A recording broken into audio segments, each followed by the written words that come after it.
This episode of CppCast is sponsored by Backtrace, the turnkey debugging platform that helps you spend less time debugging and more time building. Get to the root cause quickly with detailed information at your fingertips. Start your free trial at backtrace.io/CppCast. And by JetBrains, maker of intelligent development tools to simplify your challenging tasks and automate the routine ones. JetBrains is offering a 25% discount for an individual license on the C++ tool of your choice. CLion, ReSharper C++, or AppCode. Use the coupon code JetBrains for CppCast during checkout at jetbrains.com. Episode 91 of CppCast with guest Odin Holmes, recorded March 2nd, 2017.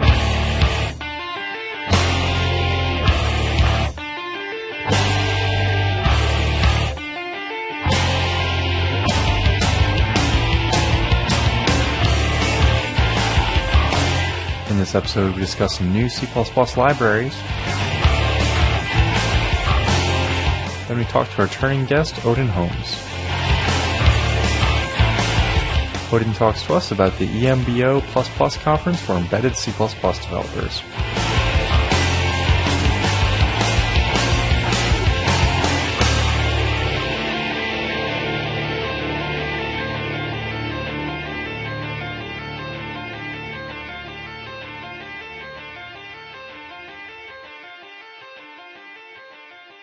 Welcome to episode 91 of CppCast, the only podcast for C++ developers by C++ developers. I'm your host, Rob Irving, joined by my co-host, Jason Turner. Jason, how are you doing today?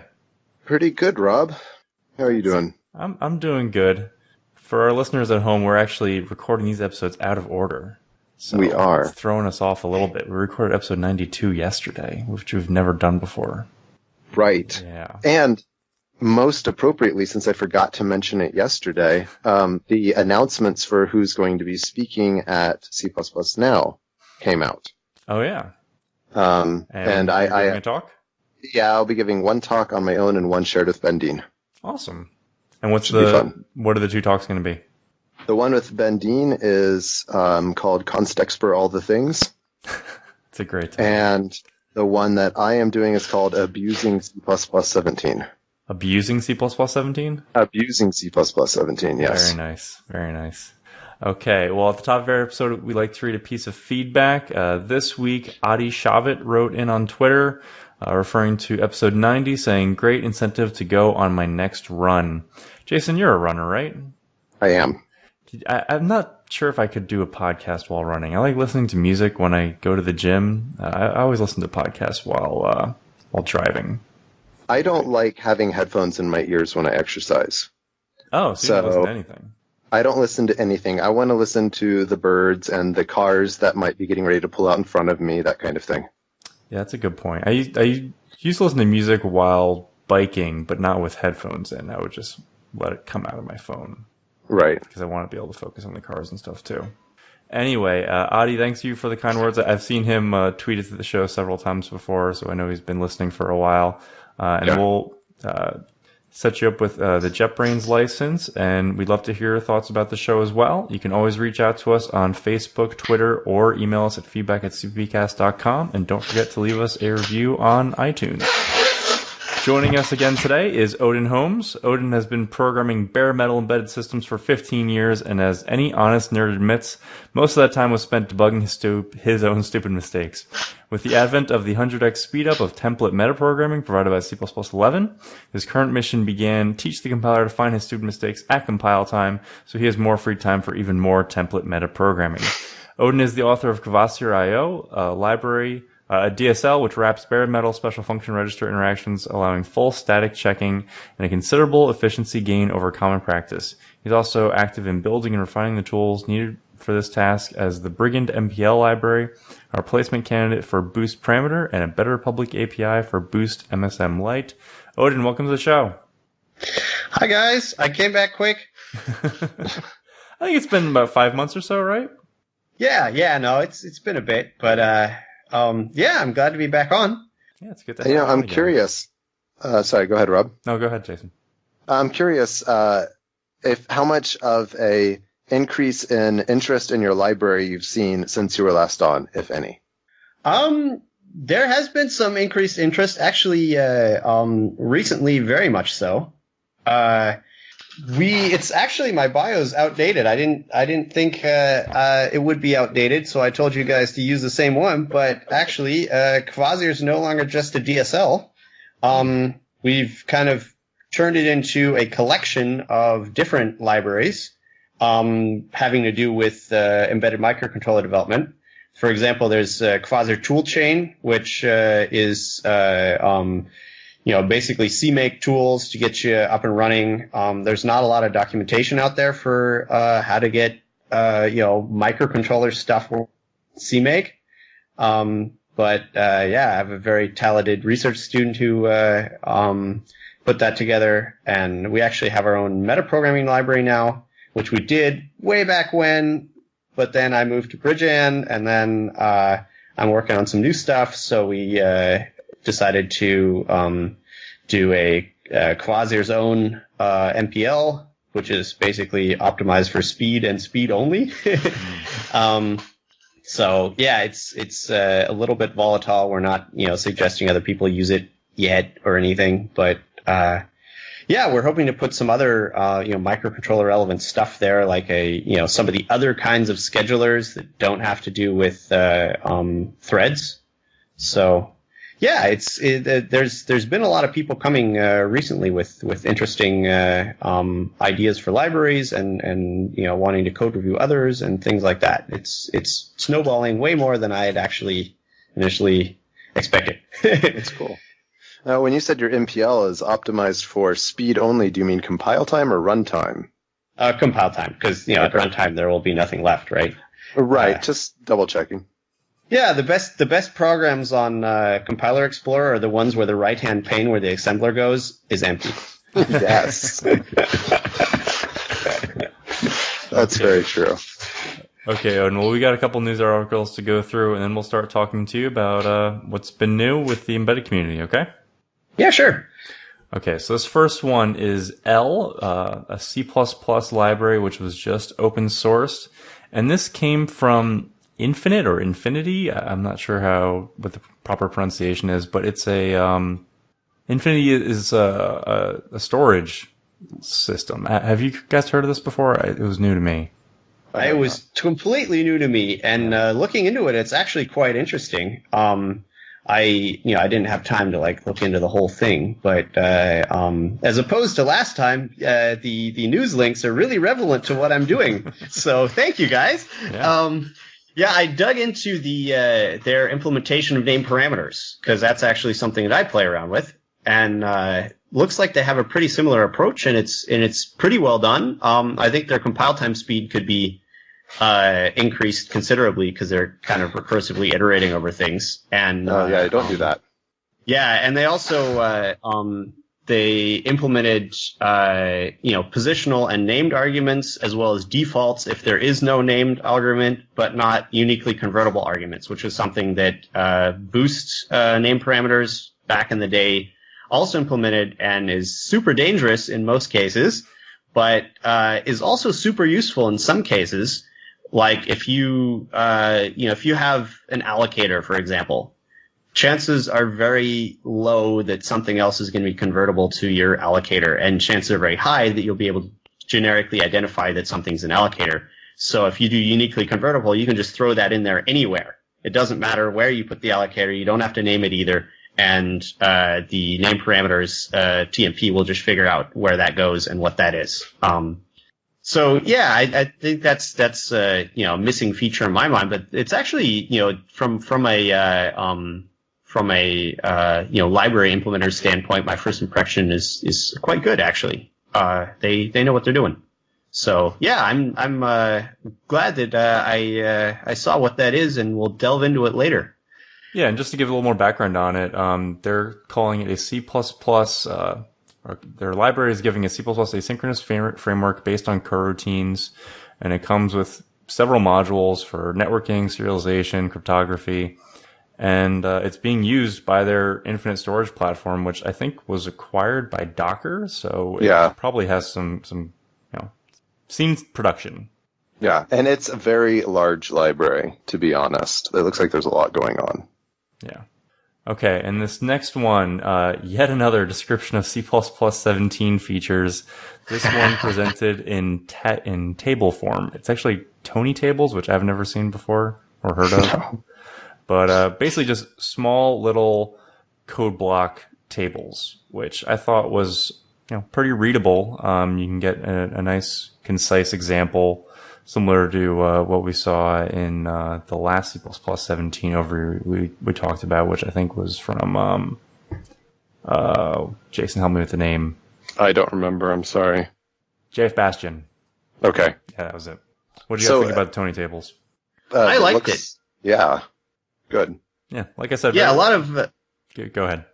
Yeah, sorry. A lot of C++ or future stuff is expressed in sort of theoretical terms and turns out to be like a big blob of dry text, but usually seeing the example of like how to use it, it clicks way faster. So yeah, I really liked it.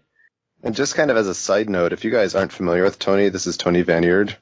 He has some talks from C++ now that are very entertaining from the last few years. So I would check him out. And that's the Tony. Isn't he the guy that's not the one who named Tony tables, right? Well, I don't. Yes, he says that he didn't give it the name Tony tables, though his name is Tony. Yes. Okay. Isn't he the guy that's a me on the Meeting C++ t-shirt? Maybe. I think so. I might be wrong. Anyway, I thought that was funny. Yeah. Okay.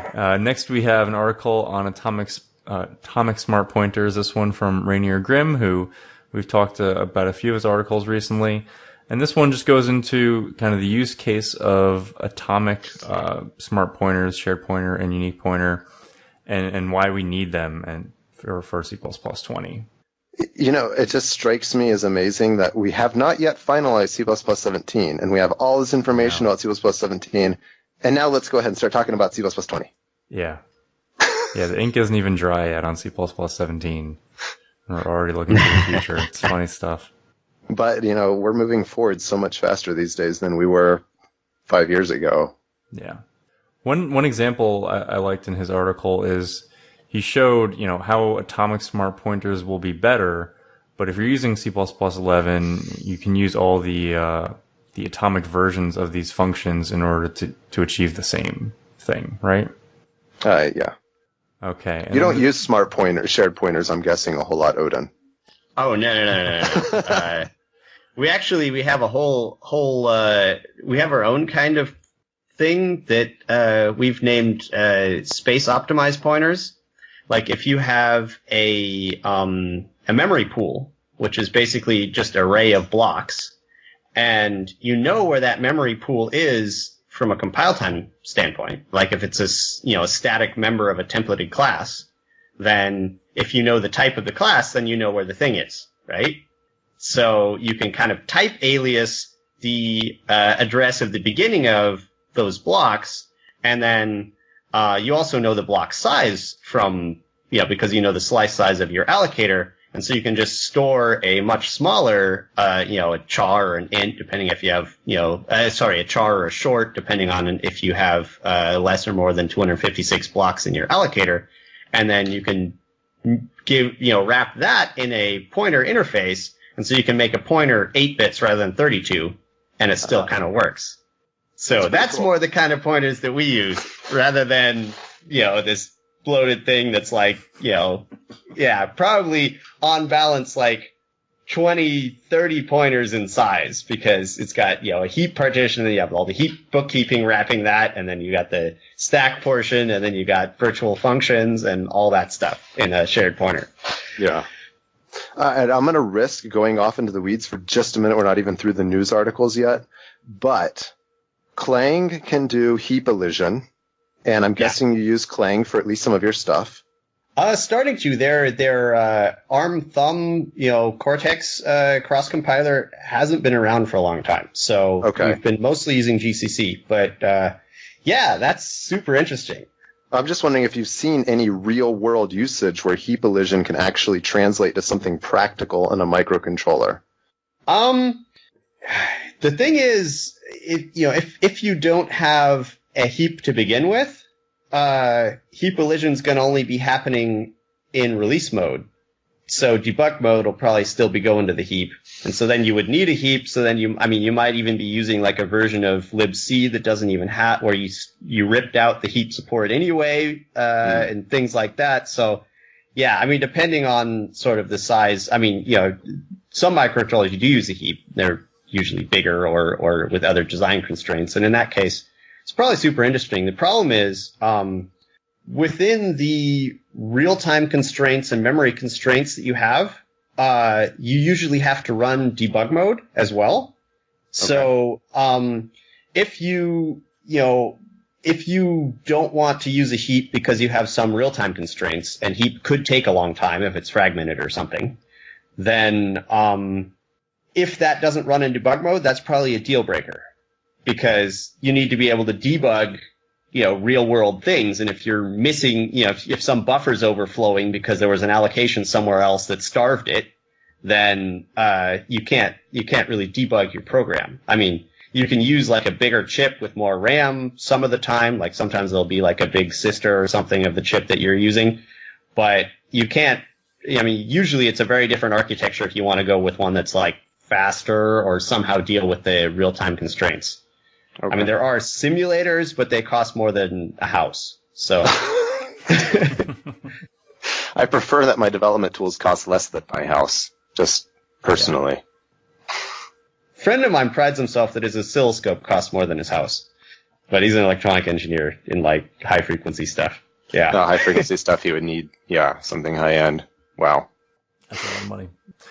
Okay, so this last article is one we've actually talked about briefly on the show before. Jason, I think we used this in one of our recent news episodes, and we both looked at the article and didn't have much to say about it because neither of us are in embedded development.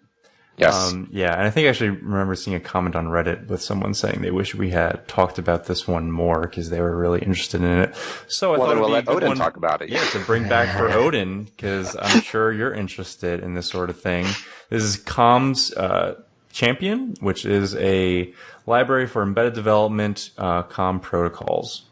Yeah, it's quite interesting, and it's actually a perfect segue into some of the meat part of the show, because we actually we asked him to come talk at our conference, and the Alex Rubenko, I mean, he's in Australia, so that didn't work out. But if you want to see a great talk by him, sponsor his ticket, some company listening. But I really like his stuff. I think it's kind of it's got some of the same problems that a lot of people in this domain have. That it's kind of developed sort of somewhat in isolation of other people because we haven't really found each other yet. And it's developed with a certain set of assumptions about what's happening, but for many use cases, actually quite good library in my opinion. I mean, I reviewed some of his stuff, and it's clean. It's assuming works. I haven't tested it on a lot of different chips, but I like his stuff. He's kind of going a bit different route than things like protobuf or whatever, where you generate code for sort of both ends of a communication, and the problem with that is the generated code may not be something you can even run on your controller, right? So that's kind of a problem for us if we're on the other end of that protobuf. So and it doesn't do things like iStream, OStream, or things that are don't do so good on microcontrollers. But I mean, if that's something that you is kind of in your line of work, I would seriously suggest looking at this guy's stuff. Like it's pretty mature. It's more than just proof of concept. Cool. Okay, well, let's start talking about this conference that you just went to, Odin. It was emBO++. What's the conference about? It's about C++ on embedded, which is kind of a super niche, I guess you could say. The embedded field is actually huge, but not a lot of people use C++ in at least the bare metal end of it. We decided to make a conference about just that, and figured, if we get 50 people, then we're good. And we actually did end up getting 50 people. And, we even sold out of early bird tickets, which was surprising. I thought, oh crap, we're going to just sell early bird tickets and there'll be empty seats and whatever. But, it worked out. We actually got some sponsors, KDAB or, CppCon, JetBrains, because they sponsor everything that's cool.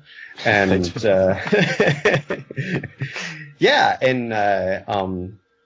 also the local, city of Bochum, and the university that it was held at, were sponsors. Interesting. And, it was kind of, somewhat born out of, me watching the, CppCon 2016, Grill the Committee panel. Mm-hmm. And some guy had this question like, why isn't C++, I'm paraphrasing here, but why isn't C++ used more on embedded devices? And, people kind of talked in circles. I think Michael Wong kind of had a feeling because, he chairs the SG14 group that is in charge of embedded. And he kind of had a feeling, but, the rest of the committee was kind of staring him down. The takeaway was from that panel was, it's a solved problem. It's just there are a lot of efficiency myths and stuff about C++. And so we just need to go out and evangelize, the C guys that work in the embedded domain. And I thought, well, that's not all of my opinion. C++ is a great language because it allows you to use code written by experts. You can encapsulate things, some other people can write awesome libraries and encapsulate it, and then you as a user can use it even though you don't understand how it works, right? That's kind of like the awesomeness of C++ in a very, very small nutshell. And the problem is, what if there is no code out there written by experts that you can leverage, right? We actually, for various reasons, can't use a lot of the standard library. Mostly because nobody from the embedded domain was there when it was standardized, right?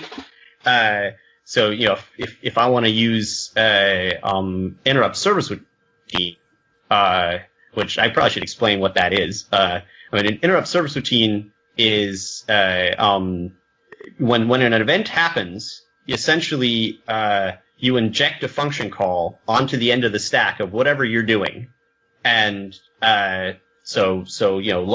local work registers are stored to stack, and, wherever you return to are stored to stack, just like a function call, but it can happen anywhere, and then it, does some work, and then it returns, right? So, if you want to be, super, super low latency, then, that's the way to go. It's super fast, but it's also kind of dangerous because, it's not a thread in its own right. It doesn't have its own stack. It doesn't have its own context and everything. So if you have shared data, and one of the writers to this shared data, or readers for that matter, is an interrupt service routine, then you can't just put a lock around it to make it thread safe, because what if that lock is locked when the interrupt service routine fires? In the interrupt service routine, you go try and lock the lock.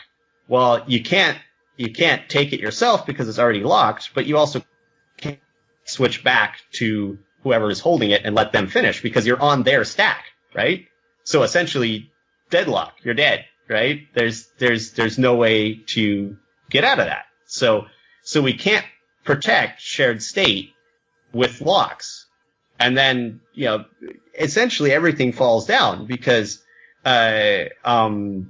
atomics, depending on standard library implementation, can also be locks, right? There's only a very few standard atomic operations that are guaranteed to actually be atomic and not falling back to a lock.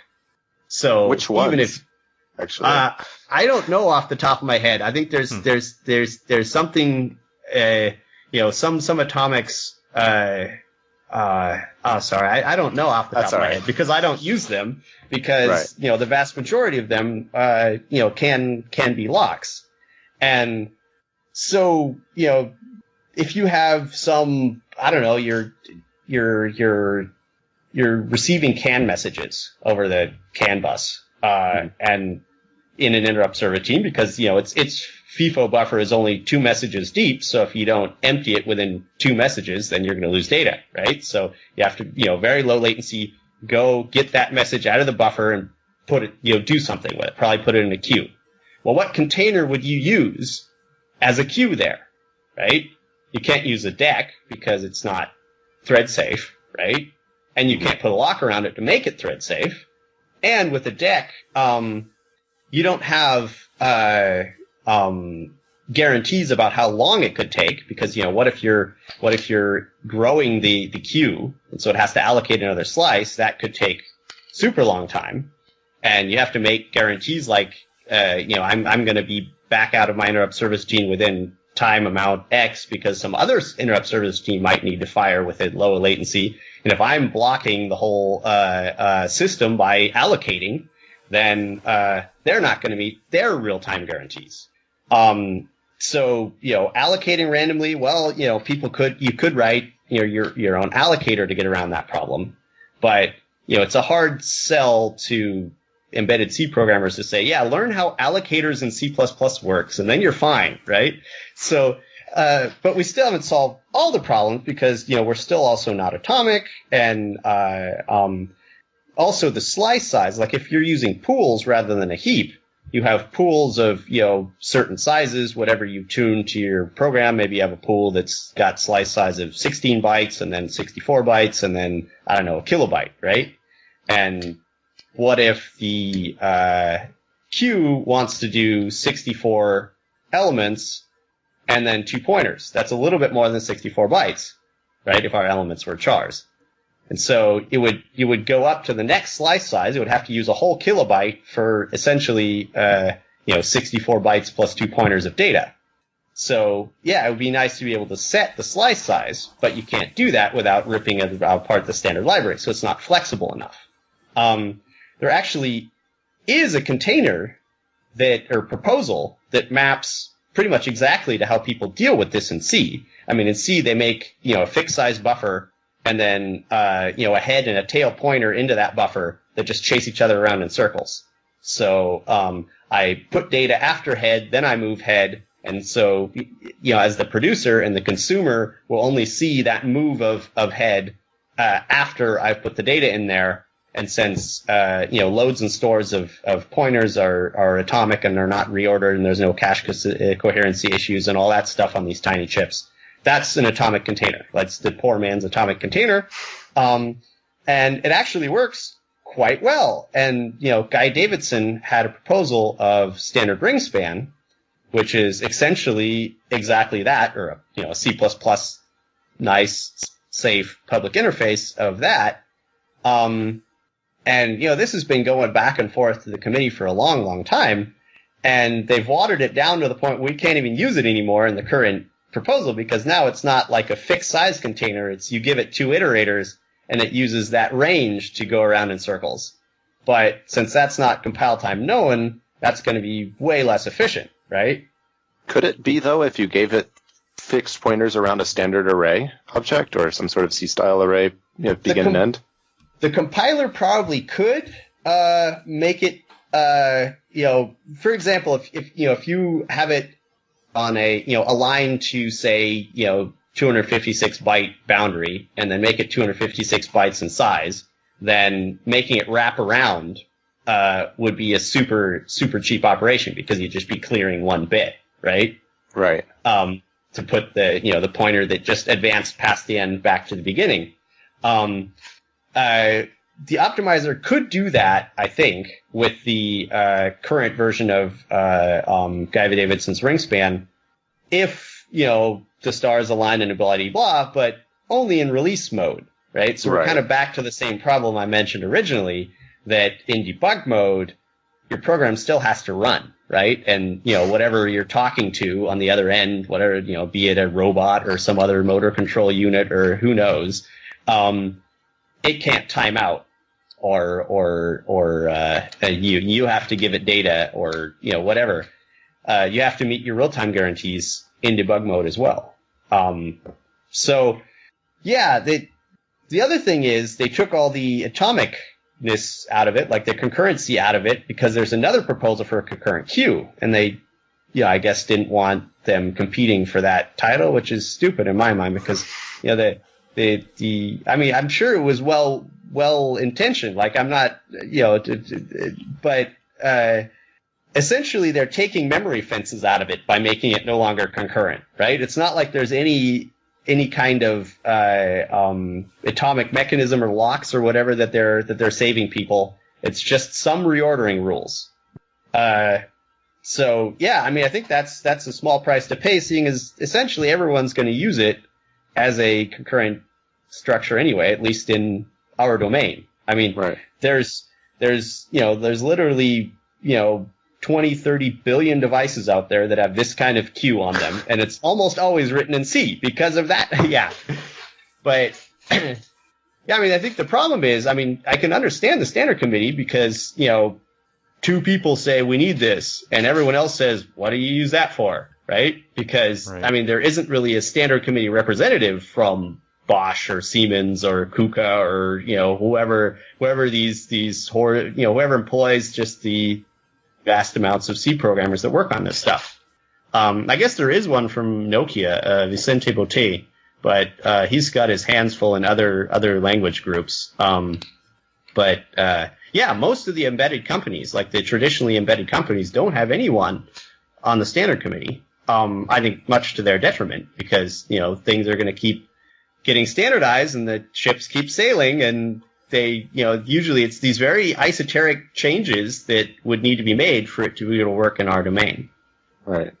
Do you think that's because the companies are just already choosing to use C and maybe don't care about the direction of C++, or like why would they not go?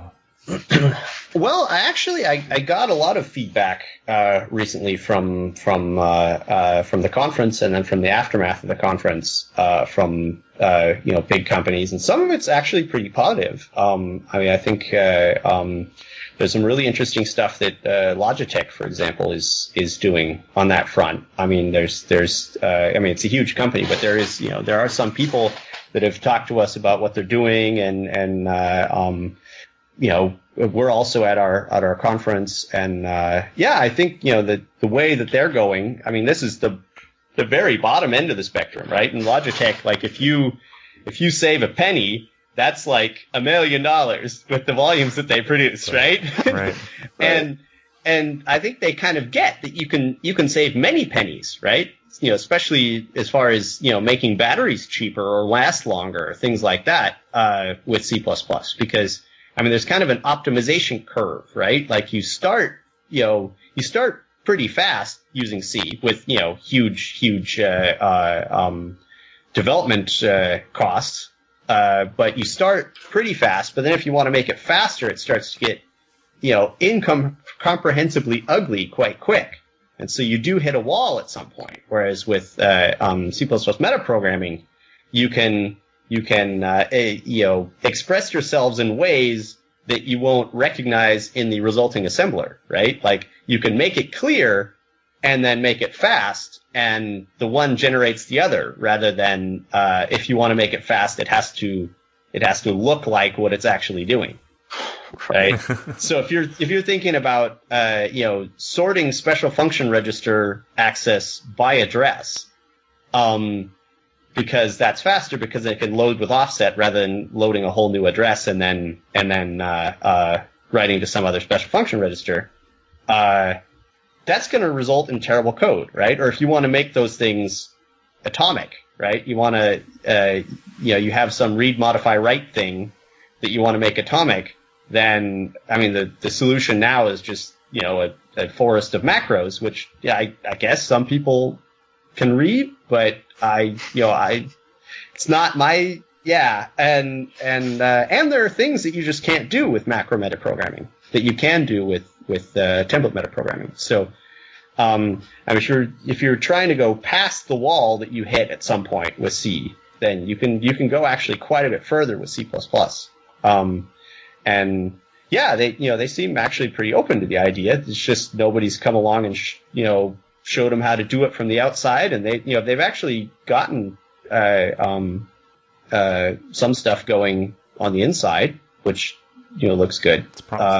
So yeah, I really like what they're doing, and there's some other companies. The companies in this domain seem super tight-lipped. So I've talked to some other companies that are kind of similar, but they don't want to be mentioned. But yeah, I think there are very legitimate reasons why they use C now. I wanted to interrupt this discussion for just a moment to bring you a word from our sponsors. Backtrace is a debugging platform that improves software quality, reliability, and support by bringing deep introspection and automation throughout the software error lifecycle. Spend less time debugging and reduce your mean time to resolution by using the first and only platform to combine symbolic debugging, error aggregation, and state analysis. At the time of error, Backtrace jumps into action, capturing detailed dumps of application and environmental state. Backtrace then performs automated analysis on process memory and executable code to classify errors and highlight important signals such as heap corruption, malware, and much more. This data is aggregated and archived in a centralized object store, providing your team a single system to investigate errors across your environments. Join industry leaders like Fastly, Message Systems, and AppNexus that use Backtrace to modernize their debugging infrastructure. It's free to try, minutes to set up, fully featured with no commitment necessary. Check them out at backtrace.io/CppCast. Okay, so at a high level, how did the conference go? And were the talks recorded? How many talks were given? We had, I think, 7 talks and 3 lightning talks, all one track, one day. I was actually super happy with how it went. When the talks were recorded, I think looking at some of the ones that we've been, the first ones we've been converting here, the quality wasn't particularly good. So next year we're hiring a real recording firm. So lessons learned, first conference, but seeing as that was probably pretty much the biggest hiccup. It was really nice that it was one track, because it was so much easier to start conversations because you knew what other people had seen, right? So it wasn't like, have you seen the talk XYZ by that guy? Oh, no. Okay, next guy. Oh, well, yeah, he probably didn't see it either. It was like, hey, yeah, did you see what he did there on that, whatever. So yeah, it was quite a quite tight group and a lot of experts, actually. And very, very interesting conversations. I think, I heard from a lot of people, it was kind of a feeling of, oh my God, we're not alone, right? And for me, it was the same way. It was like, oh my God, I'm at a conference and they want me to talk about microcontrollers. Because, to C++ Now, I think I submitted 9 talks, and 7 of them were about microcontrollers, and the meta got in. So, and that's kind of like, what people know me for, because every other platform except for here, I talk about metaprogramming rather than microcontrollers mostly. But that's just because the microcontroller talks don't get accepted because it's a broad audience. I mean, I can understand, but so we have our own conference now and can talk about microcontrollers.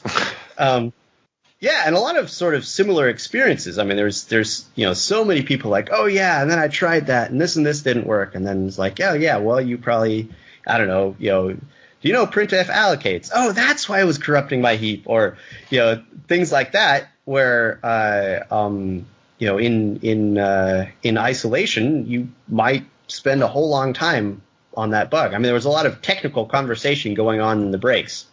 And we also had like a after party kind of a thing, which most people also went to. So up until 4 a.m. or something, we were talking about assembler generation and all sorts of stuff like that. It was also nice because like the ratio of speakers to guests was quite good as well. We also had SG14 meeting, very informal in that case, SG14 meeting, but just, with all the audience, because it was kind of our psychological trick to try and get more of them to actually take part in the SG14, because, there are people there from a lot of the bigger embedded companies that don't have anyone in the SG14 or in C++ at all, at least that I know of. And it was just kind of like, hint, hint, this is fun. And it was actually quite a good conversation. We got sidetracked on a lot of stuff, but me going off on a tangent. How anyway. So yeah, we had. Just wondering about the audience you had there. Were they mostly embedded developers who were using C++, or were a lot of them still using C and maybe wanted to move to C++? Well, there were, some of them were just library people that kind of like C++ people that might have want to go into embedded because, if you're good at C++ and can thereby, cause a 2 order of magnitude increase in productivity of other people, there's probably a lot of money there, right? Mm-hmm.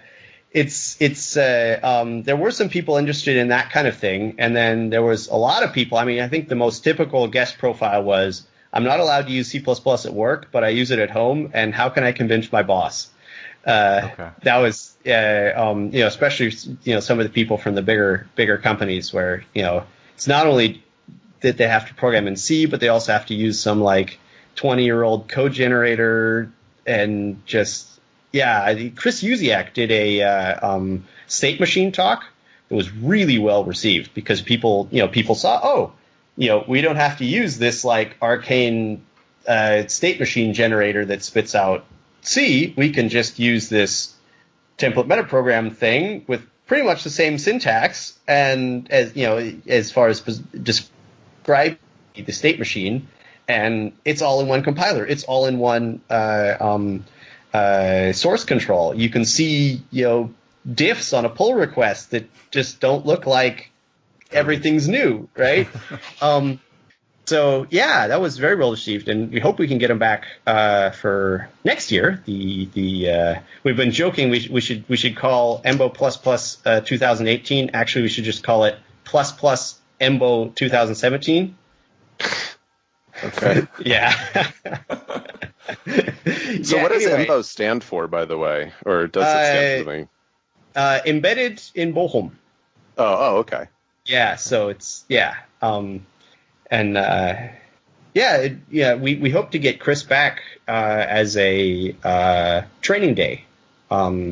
We're going to do a training day with 2 tracks and 2 training courses per track, so 2 times 4 hours, so that people can match 2 however they want, and then because I think that's kind of the fastest way to get people from what they're doing now to advanced or be able to use some advanced C++ libraries in this domain.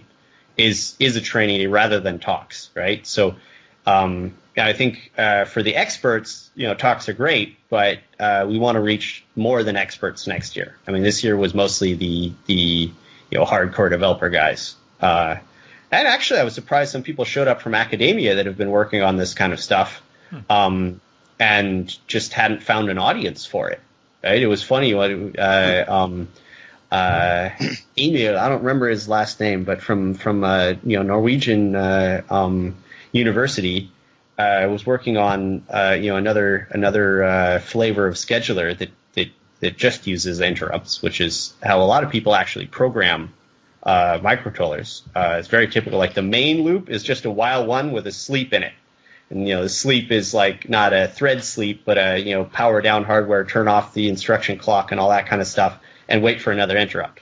Because that's super power saving, and so actually your entire program runs in interrupt service routines, and that's kind of all done by hand now. But if you do it as a library, then you can do things like associate an interrupt priority or a shared resource with an interrupt priority, as in the highest priority that can access it, and then just block up to that priority, so you can still be interrupted by higher priority interrupts while accessing it. And you can model that as a monitored pattern. So you're you can't forget to lock or anything because the resource is actually owned by the monitored thing, and you just give it lambdas that can work on it. So yeah, that way you never touch locks; it just locks and unlocks by itself, and you can prove things like Emil actually came from a mathematical background, I think. He was able to prove things like maximal latency or no deadlock potential and things like this from a theoretical standpoint, which is obviously way more security or way more reliability than we're used to. Like people don't usually formally prove their code. Right. But using this library, you can actually get some formal proofs about some things that you would like to work on. Also, Jackie K did a talk on refactoring code or using / abusing Clang features to do analysis on your code in the context of microcontrollers, which, as far as I know, is like she's probably one of 3 people that have gone down that route, and the other 2 haven't published yet or something. So I think that's super interesting. I mean, it was just sensory overload, all the ideas of how we could actually make our lives better in this domain.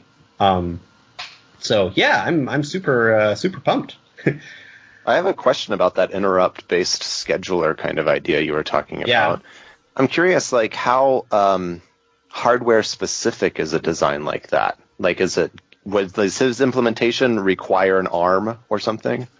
Yes, it does now, but I think it could be modified to work with other controllers. I mean, there's actually not a lot of controllers. Well, I'm going to make some chip manufacturer mad, but there's outside of ARM, from my not knowing the whole market perspective, most other controllers usually have 1 or 2 interrupt priorities, whereas on the ARM chips you can have up to like 32 priorities or something. Oh wow.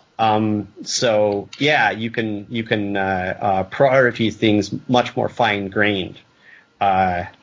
Yeah, although, I mean, it does work with just 1 interrupt priority. You just can't make the same kind of latency guarantees because, you don't have the same preemption ability. Right, you won't get preempted. You'll just have to schedule the next time. Okay. Yeah. But, yeah, I mean, it gets into, very different styles of programming because on that kind of a kernel, you can't sleep. So you basically means you're programming in something coroutine-like rather than something thread, normal, the normal way, whatever that's called. If you're thinking about your thread of control, you do something and then you wait for something by sleeping and then checking if it's there, right? Whereas, with coroutine, you can switch off better. But I guess the C++ coroutines, more kind of aimed at every coroutine has its own stack, and then you recycle these stack slices and things like that, whereas we usually don't have enough RAM to do that. So we have less coroutines because it's smaller programs, so it can be advantageous to put the local variables that would otherwise go on stack into globals or some kind of state local storage or other storage strategies. That seems like coroutines is another one of those cases where the debug might not be something that you could possibly run, but the release is going to completely go away. Yep. I think from a core language standpoint, exceptions and the size of debug builds are the problem. Whereas exceptions, you can not use them and then everything's okay. So that's another problem with the standard library. It can potentially throw, and this is not just an efficiency thing. Like if you're thinking in an event-based context, stack unwinding and going back in time until you can actually deal with the exception was thrown are not the same thing, right? Normally, if you have a function that calls a function that calls a function, and then that has an error, then maybe it can't deal with it there, so it unwinds its stack, and then, okay, the next function call can't deal with it either, so it unwinds its stack, and then you're back to the place where you started, where you can catch it and deal with it, right? So you go forwards in time and stack, exception is thrown, then you go backwards in time and stack until you catch it. But if it's an event-based thing, maybe it was 2 events ago you knew how to deal with it, right? And so, yeah, that doesn't map to the stack at all. And so it's kind of the wrong mechanism, even if it were efficient enough. And you don't want to do like a catch in absolutely every single interrupt service routine, right? Or keep track of everything that can throw. Like, the throw specification got deprecated because that's impossible, right? You can't keep track of everything that every code that you ever call, especially in situations of generic code. You have no idea what can throw. So in normal desktop programming, you assume that everything can throw, and so you write your code so that that's not a problem, right? But on a microcontroller with an interrupt service routine that's maybe 8 assembler instructions long, if you want to add a catch around that, then that's going to seriously bloat stuff, right? Right. And it might be fixable. I guess there's like throw is a keyword, but the implementation is that it calls some underscore CX something function that you can define yourself, and then you can kind of make it do other stuff. And actually, I haven't tried it out yet, but I wonder what would happen if you were to make one of those functions no return, right? Like the allocate exception function, make that no return. So if an exception is thrown, it goes straight to some, catastrophic whatever handler, and maybe, switches into some limp home mode or resets or whatever. And then you wouldn't have to deal with any of the stack unwinding, any of the buffers that come along with exceptions or any of that kind of stuff, if the optimizer was hard enough. I doubt it is, because I doubt nobody's ever even tried that yet. But, yeah. What I'd like to see from the optimizer actually is first of all, to support Pragma optimize correctly, so that you can raise the level of optimization as well as lower it. I think none of the major compilers support arbitrarily raising it. Like, you're in debug mode, and then you call into a library, and the library implementer can say, oh, you don't want to step through dereferencing of unique pointer. I'm going to raise the optimization level so that gets inlined, right? It is very rare that you want to step into a dereferencing of a smart pointer. Yeah, or a standard function, right? Right. Or like those 8 steps that you have to do where you get back to your own damn code, right? Or even like, who steps through a sort? You're only really interested in your lambda in that sort, like your custom comparison, if anything, right? So it would be nice. Obviously they can't optimize everything, because, you can have part of your code using debugger iterators and the other part of your code using normal iterators, right? Or, things like that. But they can inline small functions. They can do some reordering to make some local variables go away, as long as it's code that no one ever wants to see. I would like to be able to just, specify optimization level by namespace. So I could just turn that on for everything in namespace standard. Mm-hmm. You could turn it off again if you expect there's a problem, right? But then all of those, function calls a function calls a function calls a function, because we don't have if const expr yet, or things like that, right? With metaprogramming, you have to make a function call a function to make a decision a lot of the time, and those functions should be inline. Nobody ever wants to step through that code, and even if you do, you probably don't understand what you're doing to begin with. I, for one, I have to look at that for a while before I understand how the standard library is handling that tag dispatch thing or whatever. So it's not something you want to step through. And if we could find a solution to just make those all go away, that would be awesome for hard real time or bare metal type people.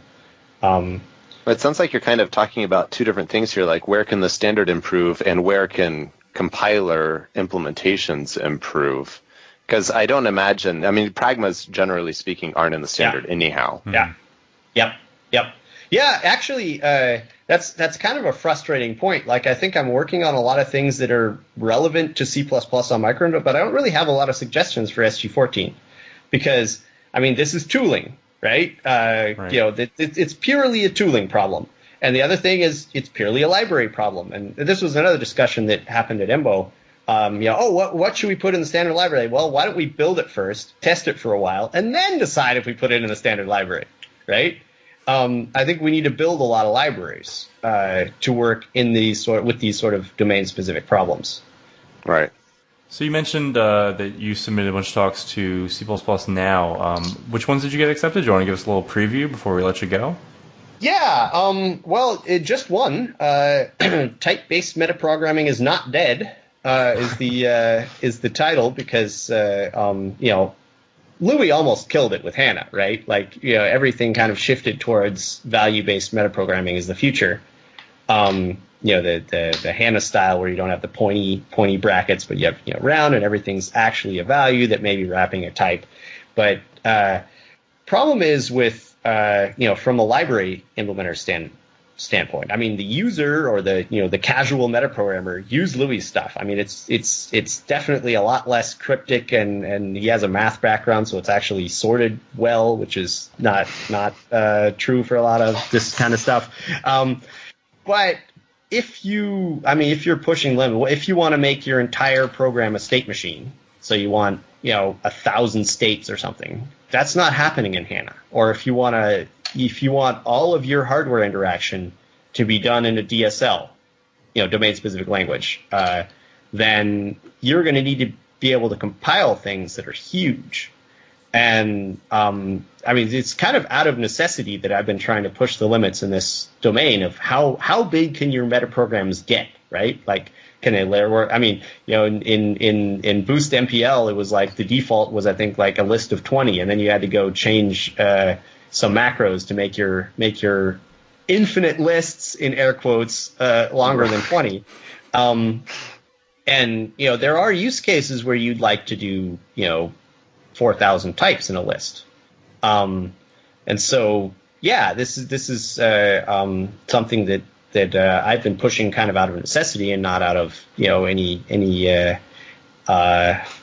hopes of getting famous or because it's a fun thing to do, but just because I need it. And I think I've actually gotten somewhere with the terribly named, at least according to all the Haskell programmers flaming me, metamonads pattern. Because it's not a monad. I know Haskell, guys. It's kind of like a monad, but it's not a monad. Anyway, I mean, the idea is to leverage aliases more than type instantiations because it's a lot faster.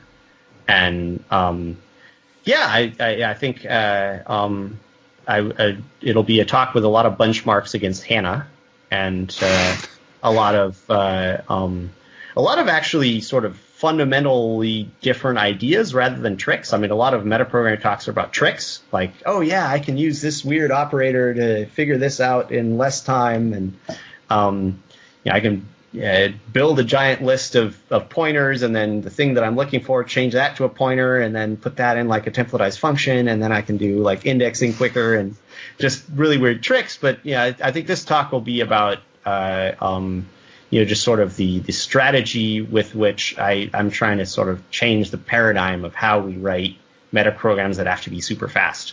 I mean, it's a little more like currying than anything else. But I'm sure other programmers are going to say, no, it's not currying. So right. I'm going to present it as an unnamed pattern, and they can name it.